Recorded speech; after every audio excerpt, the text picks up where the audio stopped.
Assalamualaikum warahmatullahi wabarakatuh. Perkenalkan, nama saya Andri Puji Setiawan dari TL2P NIM 19020436. Saya akan menjelaskan tentang sistem pengambilan keputusan.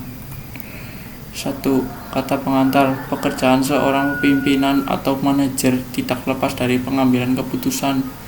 Manajer harus dapat membuat keputusan yang terbaik untuk organisasi dalam situasi dan kondisi yang bagaimanapun. Oleh karena itu, diperlukan kemampuan membuat keputusan terbaik. Pengambilan keputusan berangkat dari masalah atau kesempatan.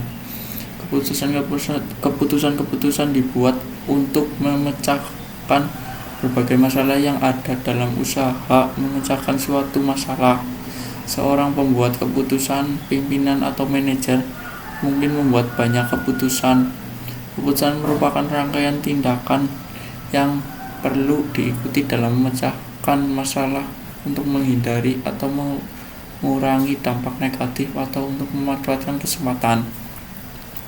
Masalah dan kesempatan. Masalah sering didefinisikan sebagai penyimpangan dari hasil yang diharapkan. Sedangkan kesempatan yang sering didefinisikan sebagai suatu kondisi di mana kondisi tersebut memberikan kesempatan bagi organisasi untuk memanfaatkan kondisi tersebut agar diperoleh hasil yang lebih dari apa yang diharapkan. Kalau dilihat dari bahasa, masalah dapat diartikan sebagai segala sesuatu yang dapat dilihat, dialami, atau dirasakan oleh manusia dan organisasi. Pengertian lain dari masalah adalah suatu keadaan yang harus diselesaikan atau dicarikan solusinya. Pada umumnya permasalahan tidak dikehendaki oleh siapapun. Penyelesaian terhadap suatu permasalahan pada hakikatnya adalah suatu usaha dan tindakan untuk meniadakan permasalahan tersebut. Masalah bersifat unik dan abstrak karena dapat terjadi kapan saja, dikarenakan di mana saja dan kepada siapa saja. Suatu masalah baik yang dialami oleh seseorang dan organisasi terkadang bukanlah masalah bagi yang lain, melainkan justru menjadi solusi atau peluang untuk mengembangkan solusi. Definisi. Keputusan adalah suatu reaksi terhadap beberapa solusi alternatif yang dilakukan secara sadar dengan cara menganalisis kemungkinan dari alternatif tersebut bersama konsekuensinya. Setiap keputusan akan membuat pilihan terakhir, dapat berupa tindakan atau opini. Itu semua bermula ketika diperlukan untuk melakukan sesuatu tetapi tidak tahu apa yang harus dilakukan. Untuk itu, keputusan dapat dirasakan rasional atau irasional dan dapat berdasarkan asumsi kuat atau asumsi lemah. Keputusan adalah suatu ketetapan yang diambil oleh orang yang berwenang berdasarkan kewenangan yang ada padanya. Tipe keputusan. Herbert mengklarifikasi keputusan menjadi dua jenis. Yang pertama, keputusan terprogram, yaitu keputusan yang bersifat terstruktur atau berulang, atau keduanya.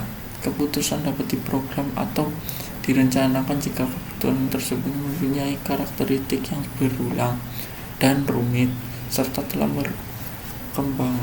dikembangkan prosedur tertentu untuk menanganinya. Secara tradisional, keputusan yang diprogram telah ditangani dengan normal dan struktur organisasi yang dikembangkan prosedur yang didefinisi untuk menanganinya.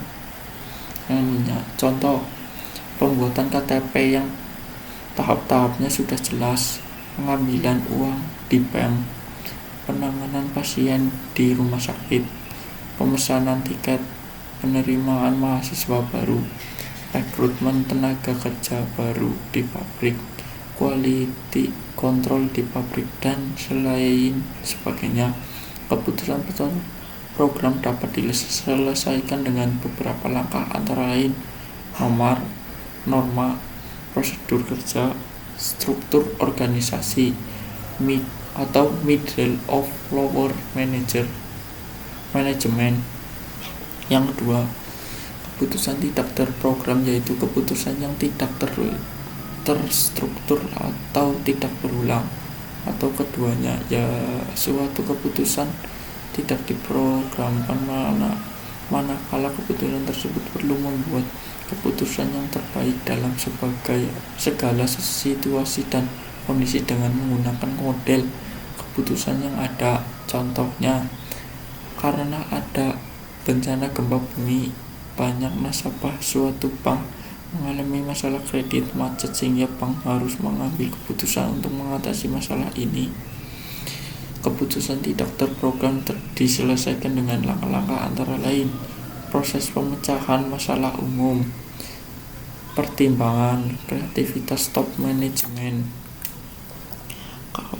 kepastian risiko dan ketidakpastian. Kondisi yang dihadapi manajer dalam pengambilan keputusan dapat digambarkan sebagai garis kontinu dengan kondisi pasti pada satu titik ekstrim dan kondisi sangat tidak pasti pada titik ekstrim lainnya. Kondisi risiko dan tidak pasti berada di antara kedua titik ekstrim tersebut. Keputusan yang diambil oleh manajer selalu membawa konsekuensi di masa mendatang, sehingga diperlukan pertimbangan yang matang sebelum membuat keputusan. Dalam proses pengambilan keputusan secara ilmiah harus dilakukan langkah-langkah yang logis dalam pertimbangan membuat keputusan. Risiko yang akan muncul berkaitan dengan keputusan harus dipertimbangkan untuk dan ruginya. Kondisi ketidakpastian di masa mendatang juga perlu diestimasi berdasarkan tren atau pola kejadian di masa mendatang. Sekian dari saya. Apabila ada kekurangan atau bicara yang kurang berkenan, mohon maaf. Wassalamualaikum warahmatullahi wabarakatuh.